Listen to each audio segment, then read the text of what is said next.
सबसे पहले मैं कहना चाहूंगी कैसा जोश है आपका, एक बार जोरदार तो सबसे पहले मैं बताऊं सर, मैं आपकी बहुत बड़ी फैन हूँ, बहुत बड़ी फैन हूँ, और मुझे ये सौभाग्य प्राप्त हुआ है कि मैं आपको सामने से देख पा रही हूँ। तो मैं सर से ये विनती करना चाहूंगी आप सभी के लिए और खुद के लिए, क्योंकि मैं बहुत बड़ी फैन हूँ इनकी। आप लोग हैं ना फैन? अरे ताली हो जाए भाई। आपकी आवाज से मैं तबला सुनना चाहूंगी, जब भी आप सुना दें।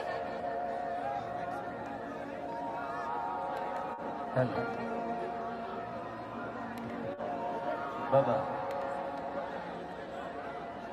I love you, I love you.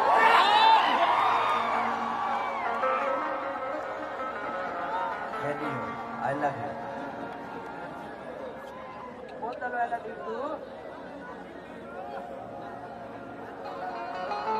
इस जगह से इतना प्यार बा, इतना स्नेह बा, इतना दुलार मिले रहा।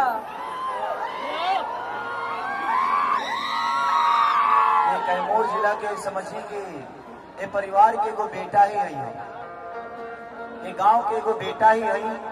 हर यज्ञ में, हर जग में, हर फंक्शन में रोहतास जिला।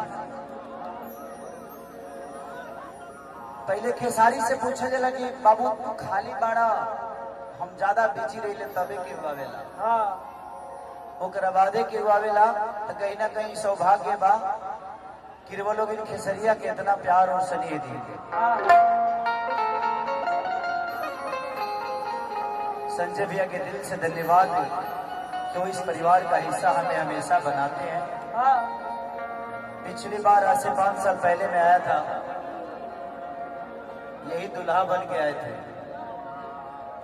और मैं कार्यक्रम करने आया था यहाँ पर। उस वक्त मेरे भतीजी की शादी था, अगले दिन तिलक था।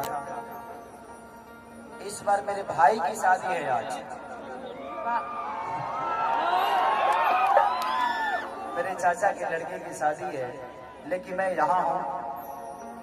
रीजन की अगर मैं एक बार जुबान दे दिया, वो दिन बाद में रखाई लाई, पहले रखा गई रहे।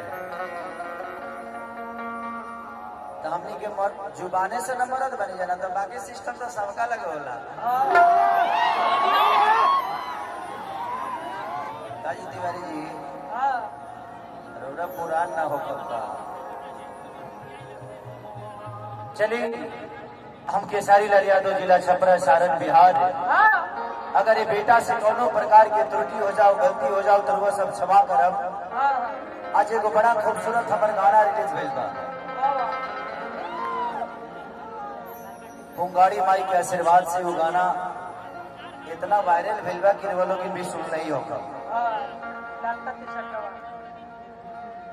कि कहियो हमरो गलिया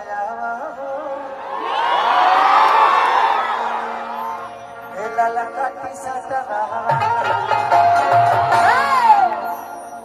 इस धरती का सबसे बड़ा योगदान है मेरे ऊपर पुंगारी माई का, जिनके वजह से बहुत सारे काम मेरे सफल भी हुए हैं।